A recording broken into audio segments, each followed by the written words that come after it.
If you have no other way of coming to Ice Pops, but you'd really like to be there, think about applying for one of those bursaries. So there we go. Okay, next news item. So this was an interesting piece on Radio 4 a couple of weeks ago. Yep. I was actually alerted to this by a friend, and then Catherine, just I think yesterday, you mentioned you'd been listening to it as well, and we thought, oh, why not remind everybody, if you didn't catch in our time a few weeks ago, we've got Melvyn Bragg talking to a number of people that we actually have met as well. So Lionel Bentley, we did a podcast with him many years ago. Will Slaughter, I think we met him at a conference, didn't we? In Poland. In Poland, yes. Yeah. We don't know Katie McGettin, but she's great. She's brilliant. I mean, yeah. They're all great. And it's a really good piece about the kind of development and sort of the history of copyright. Obviously, as you can see in the blurb there, goes from the Statute of Anne through to talking about copyright and AI. Yes. So that hot topic. So that one's definitely worth checking out.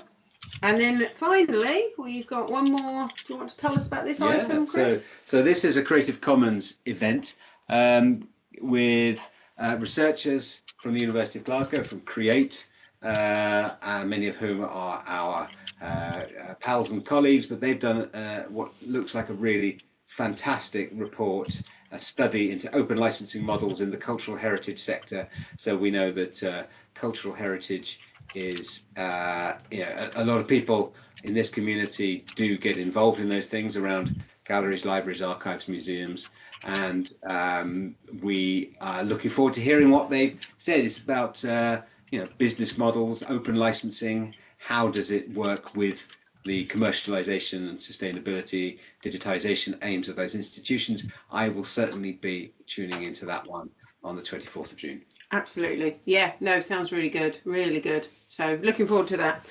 Okay. We do have a thing that says 24th on the picture and 23rd on the slide. So I think it is the 24th of June, isn't it? What's been going on there? Have I been putting those slides together again? I think it might have been. Yeah, I think anyway, so. It's a no-blame culture here at Copyright Literacy Towers. It's happening on the 24th. It's happening on the 24th of June. That was just check who's awake. See if anyone was, yeah. Okay, right, next up, we are ready, I think. Amanda, are you ready? Our guest speaker. Absolutely, good to go. Excellent. Okay, I'm in control of the slides, so unless you'd like to take control, which may cause more problems than it's worth, are you happy to just tell me when you want the next slide? I'm so happy not to take control of the slides. Okay, excellent. Okay, so shall I start us off introducing this, or are you going to do that? Please do. So I think we've been talking for a little while about copyright anxiety and legal chill, and the research that some of you may well have participated in. We ran a survey and we did some focus groups in 2023. And this sort of is all on the back of Amanda's amazing research that she did, I think in 2020, actually, wasn't it? 2021, Amanda, is that right?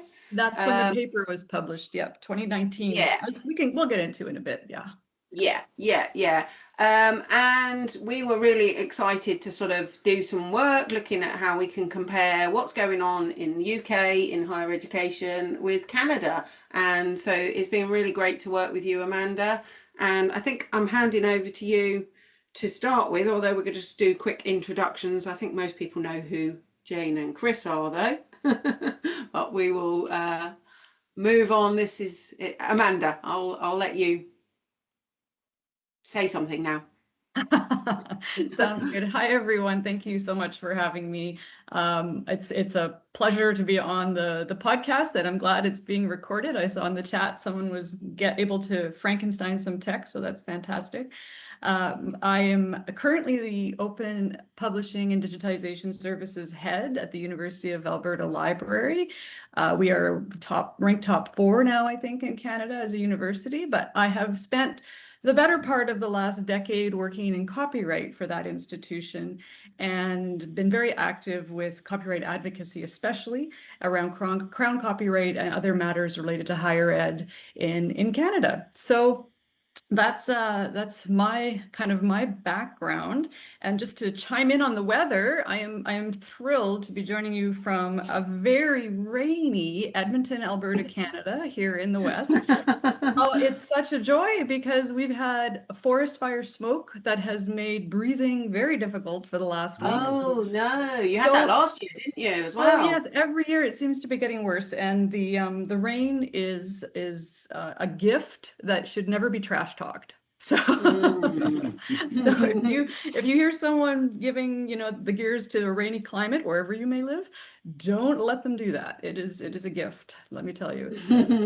So this is the research team, and just to prove we were all in the same place at the same time in 2023. Jane, Chris, and I spent a good number of days looking at data from a study that we worked on. I'm going to talk about in a moment. But first, I really do need to recognize the contributions of Céline Guerreau-Brennan and Rose Zhang, who are not pictured, but also did a fair amount of work on the project. Céline is someone I worked with extensively on the first iteration of the study and the scale, and Rose helped a heck of a lot with data analysis and other wrangling that is typical of an RA on research projects.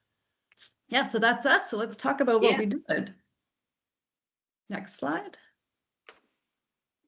How does copyright make you feel? That was at the heart of this study and our explorations, and it built off the work in 2023, rather built off the scale that we've already mentioned that was developed in 2019. So Céline and I noticed that people were very nervous about copyright in our own institution, and at least the users were very nervous, and we developed a scale along with colleagues in the social sciences and humanities faculty, that is. So the details of that study, including the methodology and the validity and rigor of the systems we used to create it, are all shared in a paper from 2019, published in the Journal of Copyright in Education and Librarianship. I believe there'll be a link at the end, so you can certainly see the results of that in detail if you're curious. The short version is that we had 521 participants throughout the US and Canada across all sectors, and the results of that study indicated to us that yes, copyright anxiety is real, which is not going to be a surprise to anyone here. Its prevalence was interesting. It was much higher than we had expected in terms of the general population being nervous about copyright. Because it was just a scale, so only asking people to agree or disagree with certain statements, which you'll see in a moment, it didn't allow us to delve deeply into whether or not chill was happening. Now, we will define anxiety and chill on the next slide, so don't worry too much about the definition, but know that we recognized in 2019 that we would need to do more with the tool if we wanted to truly unpack if chill was happening, if legal chill was happening. We also wanted to focus in on higher education as a sector, and that led us to develop this current research, which is very exciting. So we adapted the scale for higher education, which we'll take a look at in a moment, and included focus groups, which would allow us to dig deeper into those scenarios that may shed some light on when anxiety is happening and when it manifests as chill. So we had 509 participants that completed the survey in 2023, and over 30 of those participants also participated in focus groups. We're going to dig into that in a moment, but just in broad strokes, the thing you need to keep in mind now is that those survey questions focused on confusion, confidence, and nervousness, and how that might hamper or prevent work in the copyright realm. Next slide, please. So what the heck is copyright anxiety? Well, it's a state, an emotional state that would include nervousness and apprehension associated with navigating copyright issues. I'm sure everyone here has at least observed, if not felt that personally. And what we were hearing is, was similar to what you're seeing on the screen, this quote from a focus group run in Canada. That they had so much. This one participant said she had so much, or she or he, I can't even remember, had so much anxiety in their day-to-day life that they joke that they're going to copyright jail. So that idea that you could be penalized for, and even sent to jail over something to do with copyright is a real fear. And when that's acted upon in a hampering way, next slide, please, it's something we would call chill. So yeah, so copyright chill is where a legitimate use of copyright protected material is discouraged or inhibited by the threat, real or perceived, of legal action. That's a lot to unpack, but the short version is that you're not doing something in your workplace that is legally defensible because you're afraid it might not be legally defensible. And we were wondering why and to what extent that is happening in higher ed, if it's impacting the good research and educational activities that are the mission of higher education. And more specifically, how does that compare across countries? And we chose the UK and Canada for a bunch of reasons, not least of which is that the two countries do share a fairly similar legal framework and history, especially as it relates to copyright. And then in recent years, Canada has been a bit more litigious than the UK, especially in higher ed. And if you just want to click through to the next section of that slide, please. Thank you. So for those of you who might not be aware, we've in Canada, just come off the heels of a 10-year court case that went all the way to the Supreme Court of Canada, where the Collective Society for Literary Works, Access Copyright, sued York University. And that, as you can imagine, cast a bit of a pall and a bit of chill along the entire sector in higher ed. And unfortunately, the mudslinging was pretty ugly and mostly one way, including our national paper publishing pieces like the one you see snippets of on the screen in front of you. So this created not only a bit of chill and anxiety amongst higher ed librarians and other copyright experts, but also I think it's fair to say it was demoralizing for a lot of people who were working painstakingly to clear and assess every use that came across their desk. So it was a pretty rough decade. Let's put it that way. And so we had a scenario where the UK and Canada had a distinct departure when it comes to litigation in this area. So let's see if that plays out in the data. That was our idea. Next slide, please. I just popped a couple of these in, Amanda. Yes, sorry, these were for because I thought it might be just useful briefly to include the ones about who actually responded. Yeah. Absolutely. Yeah, as you can imagine, we've been presenting this data at a few different venues. And so we have a bit more time here. It's fantastic that we could talk a little bit more about who we talked to, who was participating in the survey. So as you can see, the breakdown by people identifying female or male was a little skewed to female, but we have like almost parity in terms of geography. And just a reminder that this was collected in the summer of 2023. About half of the participants were librarians, as you can see on the screen. Roughly a quarter were faculty, and then the rest kind of plays out. But I think it's important to understand that fully half of our participants were from the library sector within higher ed. Next slide. Okay. Can we go to the slide with the questions next? This is a little different. Yeah, sorry. Yeah, let's go back to this one. Yeah, I think we had this one next, which was. Yeah. I think it was the entire list of questions. Yeah, the deck I had yesterday was a little. There we go. There we go. Awesome. Okay, so this is the set of questions that those participants were answering, and I'm guessing many of the people on the call today were in that group of 509 participants. So thank you very much. These questions will not look unfamiliar to you.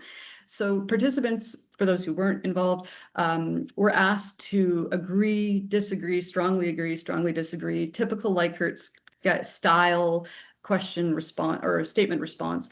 And this is what they were asked to respond to. So things like, I get confused trying to navigate copyright issues, or I worry that I do not know enough about copyright. Now, most of these questions are identical to the questions posed in 2019 across sectors, but the bolded questions and the language within some of those questions that's bolded from questions 14 to 20 were modified or new for the higher ed survey. So that's That's important to understand. It also signals a change in methodology in that the starred questions, so that would be 17, 18, 19, and 20, included a write-in response. So in addition to asking people if they had formal training, for example, we would ask them to describe what that training was. And then we coded every single response for the type of training, the nature of training, and then ran cross tabulations to see if that changed other things in their survey responses, or if there was a correlation rather. Another interesting question was about a true-false question about fair dealing. We asked people to, comment on a very basic statement about fair dealing, whether it was true or not, and explain why. That was fascinating, and I think we'll get to that a little later if we have time. And finally, the 19 and 20 were about hampering or avoiding activities due to copyright. And this is key. These two questions, if the yes response was selected, we prompted the participant to enroll in a focus group completely separate from the survey. So that's the methodology. That's sort of what was behind the research that we're going to talk about now. And let's see, what's the next slide? Who knows? Yeah. Very exciting. Oh, okay. So 204 people provided usable write-in responses to 19 and 20. So that was about hampering, like did something hamper you, or can you describe a time that you avoided something? And those are on the screen for you to refer to. So this is a more qualitative sort of analysis based on our subjective interpretation of the results. Two of us went through every response, all 204, and kind of described it using the language in the bubbles to the left of the screen. So you can see that 79 people out of 204, just about 40%, did not use their first choice of content. So I think that's really an important takeaway from this research, that we had 40% of participants, librarian, faculty, others, that had a perfect third item, like something that was pedagogically sound or illustrated a research concept in a research paper in a brilliant way, let's say, and couldn't use it because of copyright concerns. Now, whether or not those copyright concerns were legitimate or whether or not they were chill is not something we can tell from that write-in information. You need focus groups for that. So again, just sort of reiterating the importance of those focus groups. One other thing, I think the rest is kind of self-explanatory, and I'm mindful of time here. But one other thing I want to pull out from this particular slide is the contract override bubble at the bottom. Now, sure, only 7 people mentioned contract override. And again, there was no leading language for this. This was asking people to describe a time. Personally, as a Canadian, I found the fact that 6 out of 7 of the respondents were Canadian that talked about contract override as a hampering or avoidance scenario was telling. Not the least of which, because one of the more interesting comments here is that we have in Canada no legal provision related to contract override for copyright. Whereas in the UK, you do. So it does make you wonder about advocacy efforts and if more energy should be put to those efforts to create and encourage, or rather encourage the Parliament to create a contract override provision. All right, so that's my soapbox from Canada. Next slide, please. Okay, so just going to share a couple of quick slides about the quantitative data that we were able to extract. And because we can, we're going to compare the 2023 data from higher ed with the 2019 data from the US and Canada general population. So that's a lot to unpack, and it's a busy slide. So just to kind of orient ourselves to what we're looking at, we've extracted the results from that one statement, I worry that I do not know enough about copyright, and map them here for you. So the blue bar is representing that 2019 US Canada general population study and how many people said they agreed or disagreed with the statement about worry. The red bar is the Canadian results from 2023, and the gold bar is the UK results. So as I think most people on the call are based in the UK right now, you probably have already picked up that your cohort felt they were more worried. More people were more likely to agree with that statement than either Canadian higher ed participants or the general population in 2019. So that's interesting in terms of a comparative analysis. And if this was a more interactive session, we could unpack why. I don't know if Chris and Jane want to jump in with why that might be the case. Do we have time for that? Yeah, I mean, we could come to it, I guess, at the end, couldn't we? But I mean, we did talk about this last week as well in Oxford, and I think it's interesting the differences that we're seeing here, isn't it? I think that. Well, I think it's something about the fact that you are expected to do certain things or to know certain things as part of your job. Yeah. So I think if you feel that you should know something and you don't think you know enough about it, or there's this anxiety that we see elsewhere, then there's But more. we did talk a little bit as well about that kind of idea about once you start to raise awareness of something like copyright. So it's kind of like the more you know, the more you worry that you don't know enough. So I think there's a kind of,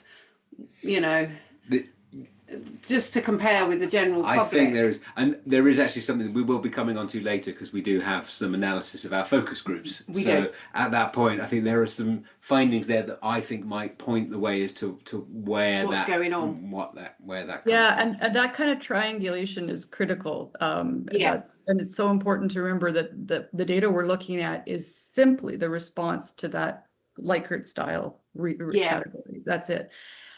Great. Next slide. That's a really useful framing for, I think, the next slide. I frequently have concerns about copyright. So we see pretty much a mirroring here of the previous slide. So folks in higher education are more likely to worry and frequently have concerns about copyright. Next slide. And similarly, there's more hampering, more respondents feeling that they can describe a hampering scenario than the general population. But where we see a bit of a reversal is in the next slide, where people who have avoided a scenario because of copyright is actually higher in the general population. So this gives us some hope that education that people in higher education are more likely to have, we can say, about copyright and training may be a factor here. And again, it's hard to say from the survey results alone, but the focus groups and cross tabulations with that other writing question about training can help shed some light. And I think we get into that in the paper, which should be coming out in the next few months in that same Journal of Copyright and Education and Librarianship. Absolutely, we hope so. I think another thing, Amanda, that with this is, I think that if we look at this and against the worrying more, it may be that HE people are less likely to avoid activities because they have no choice, and that's probably part of the reason why they feel the anxiety. So that you have to do certain things, and it comes with those issues. So it's potentially indicating that as well, I think. Yeah, absolutely. And I do remember that in the write-in scenarios from the 2019 data, people who were avoiding things were also describing just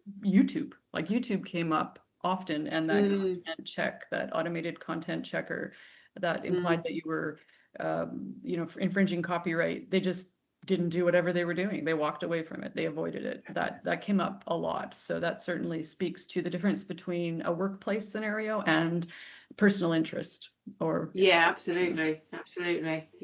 Yeah, must be getting to our point in the presentation, because we've got a cat join us in the room. We have. Yeah. Suddenly there's a disruptive force, but a very cute one nonetheless. This is something. You. Yeah. So the next slide here, I do think that this audience in particular might find it worth digging through the very heavy text on the screen. And just to orient you a bit here, what we're looking at are the places in the data where we saw a big variance, let's put it that way, a significant variance, either a very small difference between the two countries or a really significant difference. So the eight responses that we've pulled out are where we see those extremes.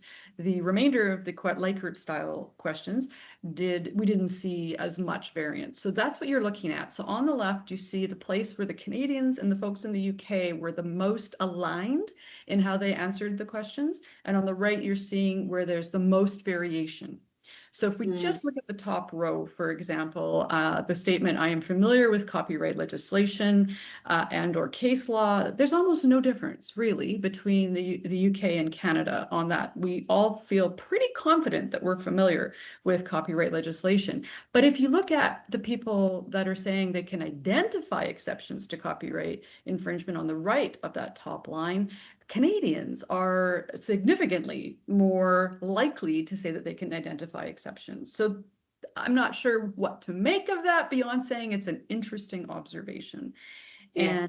And you can sort of go through each of these. I don't know if Jane and Chris, if you want to focus on another one of these lines or how I think the one for us that was really significant, I mean, it is the one with the biggest difference, which is easy for me to get help or find information about copyright. I think we are really intrigued. I mean, I suppose one of the issues in the UK is that when you ask people, there are multiple places to go to. So I just wondered, you know, if that's something we should have a discussion about, to say, what is it that you do in Canada that makes it much clearer for people to work out, you know, where to go that we're not doing? And, you know, it's... But I think what we will find is because as a result of the York University versus Canadian Copyright Licensing Agency, that there are a large number of institutions really came up with fair dealing policies specifically related to this. So it may be that the information, it's easy to find the information. Yeah. That doesn't necessarily mean that you don't get confused when you find that information. As we see that there's a larger number of people in Canada reporting being confused by it. So again, it's that where you might think, oh, more information is better, and potentially No. well, it creates issues because it does. doesn't necessarily answer the questions that are or address the source of the anxiety. Yeah. And then the other one I'm interested in is that bottom one. Sorry, you were going to say something about yeah, and then I'll throw it back for sure. There's just to kind of play on what Chris is saying there on the third line down, you can see that Canadians are more likely to get confused or to say that agree with the statement that they get confused. Yeah. And yet, just to the left of that, they're much less likely to worry that they don't know enough. So they might be more confused, but they're less worried. Which I think it may be. Maybe it sums up something about British national psyche versus well, Canadians. Again, we'll come to this later. I think it might also sum up something about copyright literacy and what it really means and what it actually, you know. I don't want to say too much because we are going to come on to this section. Yeah. But the one I'm interested in, the one about senior managers, much lower numbers in the UK saying that they're confident that senior managers at their institution understand copyright. So that is interesting. It's still relatively low for both. But I think the interesting thing as well is that we're all not confident that the elected policymakers understand the legal issues related to copyright as well. So where does that leave us? Especially when you compare it to what the folks in the 2019 survey said. So it's not on the screen, but in 2019, we asked that same bottom left question of participants in that general population US and Canada survey. And it was closer to 40% that said they were confident. So that's a magnitude of 10, right? Like that's huge. That's really significantly different. Yeah. Also 2019. Who knows? We're just all very cynical in higher education.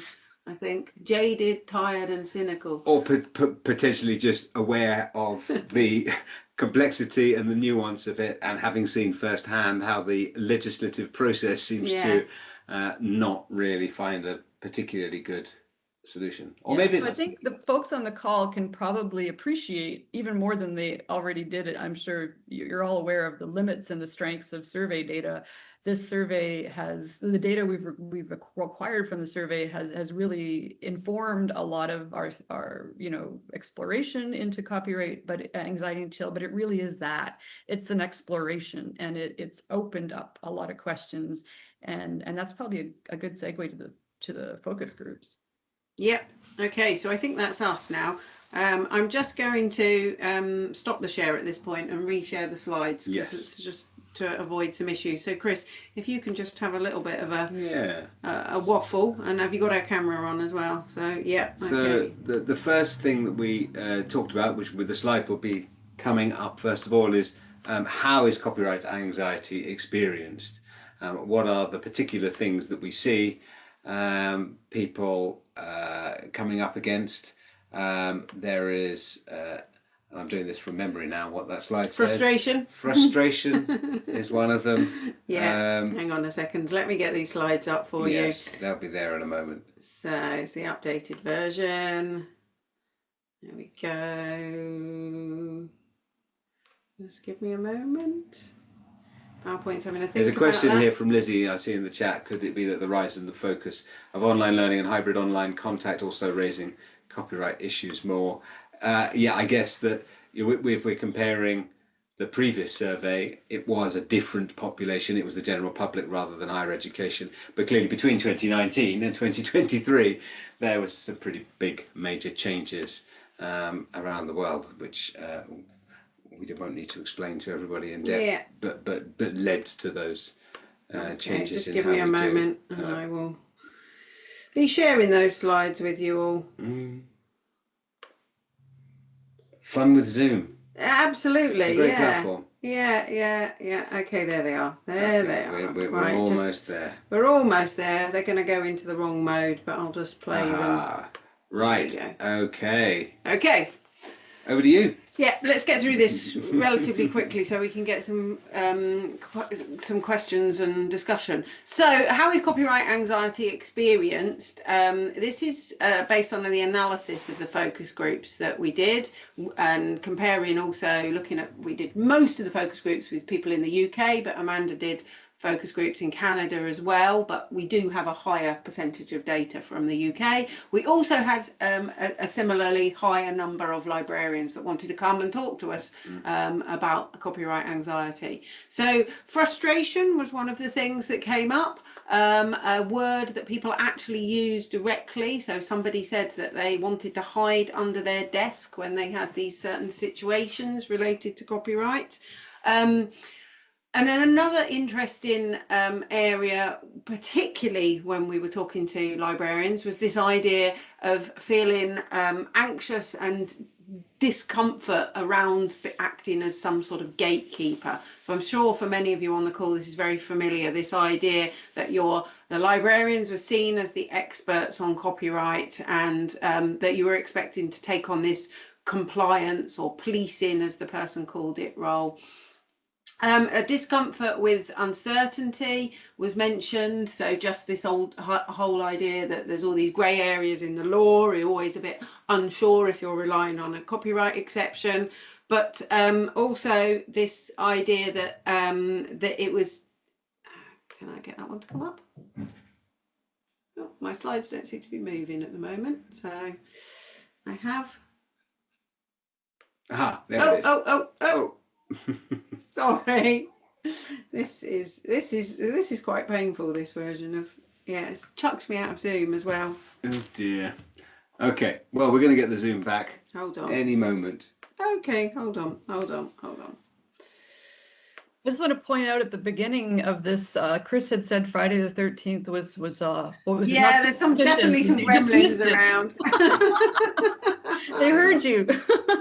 Nothing more. Right, so the idea, the imposter syndrome was the one. So I am not a lawyer was quite a common thing, and people were sort of saying, you know, that they often felt that they ended up, because they were not a lawyer, taking this more conservative approach, being risk averse, for fear of doing something wrong. And it was something that was also a challenge even when you were an experienced practitioner. Yeah, it kind of never goes away, that feeling. It just maybe becomes more manageable, but that's a kind of constant experience. Okay, we also looked then at the different areas of higher education that copyright anxiety impacts on. Amanda's already mentioned about how the survey data showed first choice of content was often not being used, and we see quite a big impact of anxiety on teaching and learning activities. So similarly, we've got something where someone's saying the instructors will look for alternative material. It may be fine, but it might not be just as impactful and meaningful for students. We don't, you know, we're not always using the thing that we want because of our fear about copyright. Also, some anxiety around then what our students might be doing. So if we don't make resources available, or if we can't make resources available, maybe they're going to all sorts of sites like, for example, Sci-Hub, and then there's a concern about what the students might be doing and the implications of that because, you know, the library haven't provided certain resources.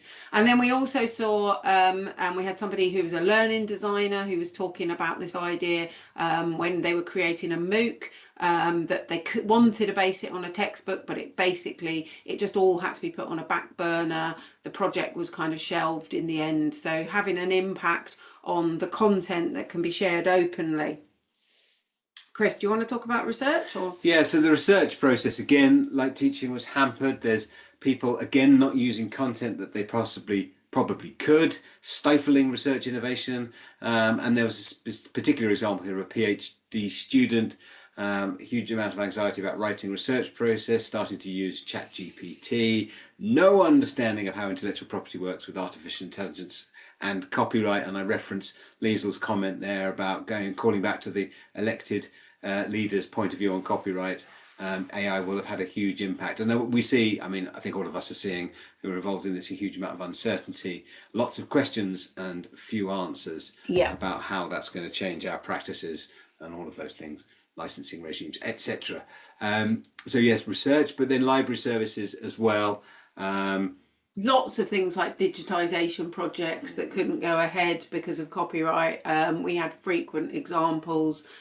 Someone saying, you know, we're just going to strip all the content out, much too complicated. I think they were talking about some student work that they were hoping to share openly, and some particular disciplines that I think particularly the people in the library felt much more cautious about. So art history, music, kind of once they get into questions around that, it's a sort of a much more of a kind of problematic area giving advice. So yeah, we see copyright impacting across the kind of activities of higher education. But and worth splitting out library services. So many of the people were coming from libraries and reporting that in fact that's where the buck stops, or seems to, or certainly is a point where people turn to get advice and support, where the challenges kind of live on a daily basis. So we were thinking, well, why does copyright anxiety exist? And so we're looking at what people said to us in the focus groups, and we've really broken it down into three things, and then the relationship between those three things. Number one is the nature of copyright law, the political economies, ideologies, value systems in which the law is situated, and in some ways we see some issues because some of those value systems are not the same as those within the higher education profession. But the next level down, we have institutional policies within higher education institutions, and then the practice, the making individual knowledge, skills and attitudes, making sense of the law, fear and consequences, and communicating the messages. So the relationship between the three and the power structures, we had a go at creating a diagram. So we've got here a lovely pyramid. Everyone likes a pyramid. The laws are at the top, the policies in the middle, and the individual practices. But it's not a nice, neat picture. So what I added to this was a couple of clouds in here, because what we see is, even though the laws are set the way they are, the copyright law is about restricting access. It's about giving certain people exclusive rights and others not. And it is there in support of a particular way of investing in and funding creative activity. Now, that doesn't always align with institutional policies, where we're talking about policies in its broadest sense, so not just policy documents, but processes and procedures and things within universities. What are people expected to do? Where are the points where they would be incentivized or potentially penalized if they don't follow them? And do those align with the law itself, or do they actually express it in a way that's meaningful? And again, with the individual practices, what we see is there's another layer, which is what the people are actually doing. How are they making sense of the law? How are they making sense of that? How do they communicate that? It's very hard to communicate those messages. Sometimes the policies don't really make sense. We're hearing, or we say we have this policy, but actually what's going on in practice is it's a kind of slightly like the copyright myths and you know, sort of folklore, and it's kind of okay, you know, we have to have a policy that says you can't do this, but everyone does, and so therefore the fear and the consequences are unknown and unquantified. So there's a sense of fear and unknown consequences there. So I think we've got some examples of what people said to us that make sense. So the complexity of fair dealing itself, the fact that you have certain exclusive rights and then permitted acts as well, but it's based on this idea of fairness and what is that, so the sort of vagueness that's baked into the law and the complexity. And again, you know, the policy at the policy level, it's tough because I had to keep saying I'm not the decision maker. Again, one of the key things that came up is there is often not clear accountability for making these decisions. It's not within the policy, or it's not within the guidance that comes with it, or a general understanding. And again, what will happen if I make the wrong call? There's no answer to that. So the policy doesn't say, and the people talking to each other don't say, and there's a real fear of giving somebody else the wrong advice and somebody else getting in trouble. That was the thing we heard of. It's not necessarily about people individually themselves. It's realizing they have a responsibility to others. And then all of that leading to a much more, I guess, cautious, so having that chilling effect, as we were talking about earlier. So there we are. I think we have done most of what we wanted to get through. We were interested in hearing what people on the call might have to say about this. And we do have a conversation. We do have a couple of slides about mitigation, because that's one of the key things. Yes. So what we wanted to say was, here are the questions we've been going out and about and asking people as we present this. So we would like to say, I mean, we've done our data collection. This is not data collection, but just to think, have you avoided activities or projects? Have you experienced challenging emotions? Please feel free to share those in the chat. I would say, if you are happy to do so, but we'd also like to. We've got a couple of slides here on mitigation that I think it would be useful to run through. What can we do about this is obviously the kind of key thing. It's all well and good us finding out and sort of going around and stating something that many of you may know, but what are we going to do about it? Yeah. So what are we going to do about it? Well, copyright anxiety, and Amanda, also feel free to chip in here as well. So this idea about you know, worrying about providing a legally accurate response to a copyright question, or not knowing where to start and which resources are authoritative when helping someone navigate a copyright question or legislation and case law. Well, we've got a couple of things that we think can help here. So obviously copyright literacy related professional development. We did talk to people about whether they'd been on training, whether they'd been you know, on courses, how they kind of worked, you know, improved their copyright literacy. One of the things that people talked about was this idea of being part of a community, of practice like we are here today. But something else that people talked about as well was it being very clear for employees about their role, and also how to escalate questions when needed. So what was it kind of that they could answer, and where might they need to, if they've got a legal counsel or more senior colleagues, get sign off on that, and kind of where that line, you know, sort of is drawn. Amanda, did you want to say anything to that as well? I think just to reinforce the importance and the impact of communities of practice and the work that you and Chris are doing here, or in the UK rather.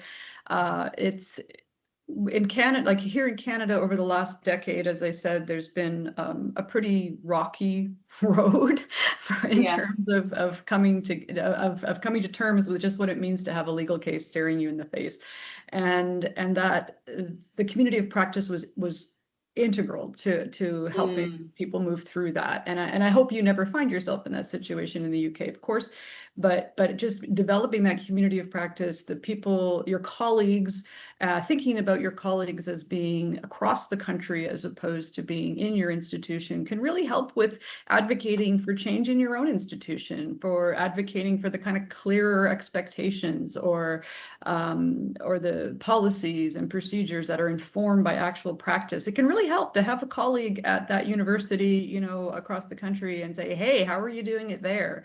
It goes a long way to making change in your own institution. And yes, I see Emily's put, having my own community of practice keeps me sane. Ditto. It's really important to health in this, and mental health, I think, in the workplace in this area in particular. My personal observation is that not all librarians are comfortable with conflict or with legal action, and so it helps to have a friend to talk about these things with. Yeah.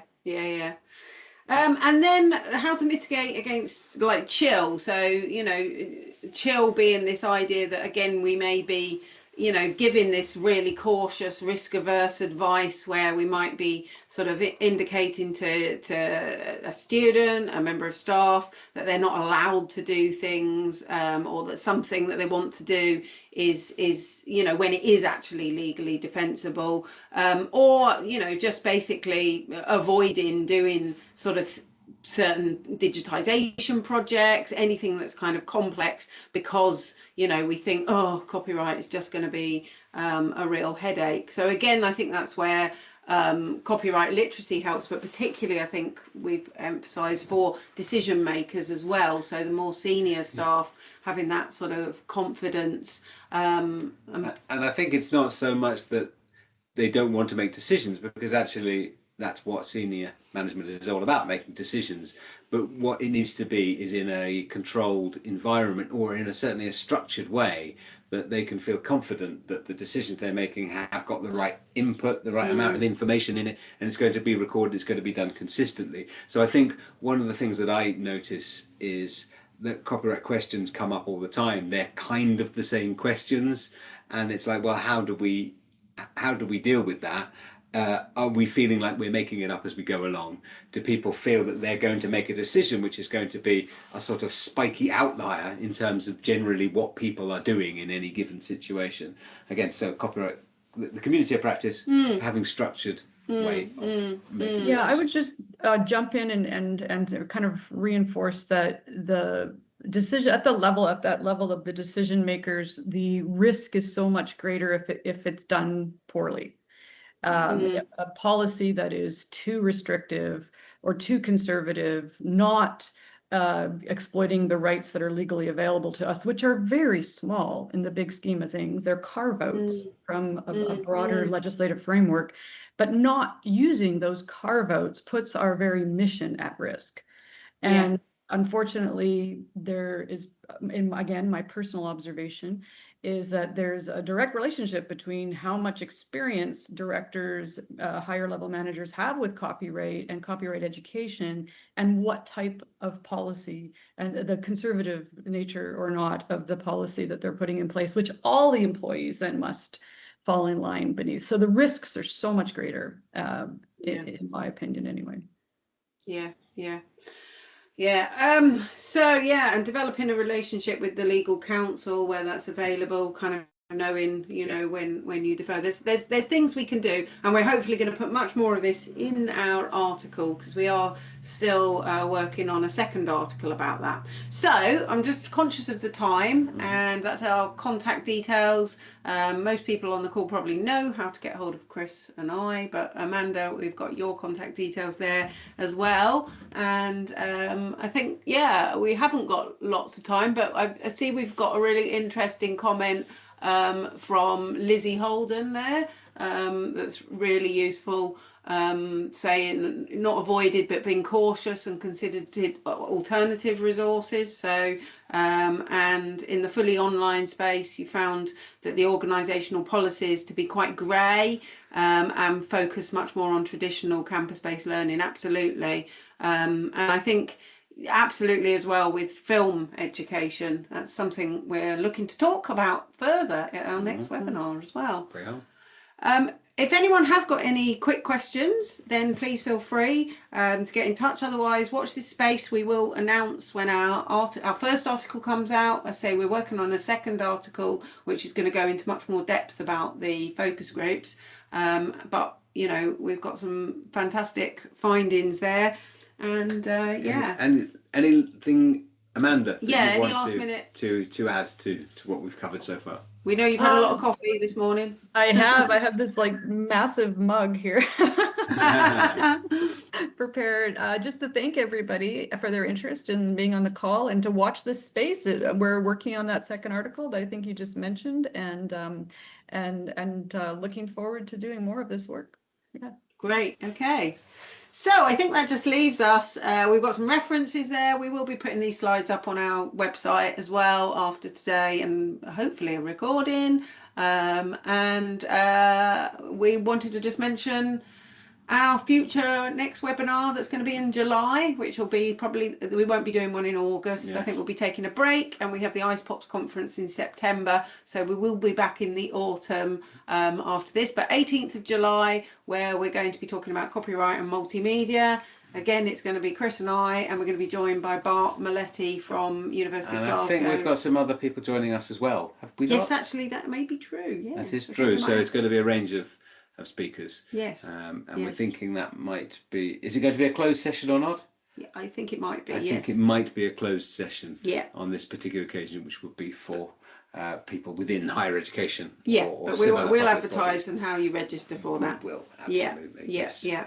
So that takes us just to our traditional one last thing, doesn't it? What's our one last thing, Chris? Just to say, if you happen to be, it is, if you happen to be in Oxford near the Bodleian Libraries, you might want to see this new exhibition, which is free for entry. You won't, unfortunately, get to see Sir Stephen Fry, as I was lucky enough to experience last Thursday. He came and opened it. I have to say, his talk was brilliant, as you might imagine, talking about the broad sweep of history, rather than getting stuck in our moment. This particular exhibition is called Treasured, and it's about things that are not just treasured in terms of highly valuable, as in illuminated manuscripts, although they are in there, or important historical documents, or in fact we've got the manuscript of Frankenstein. Oh wow! With Mary Shelley and Percy's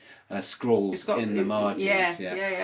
But also some other sort of items of personal value. So it's about what we treasure as humans, whether they be great works of art, significant cultural artifacts, or just things that are of interest or of value to us.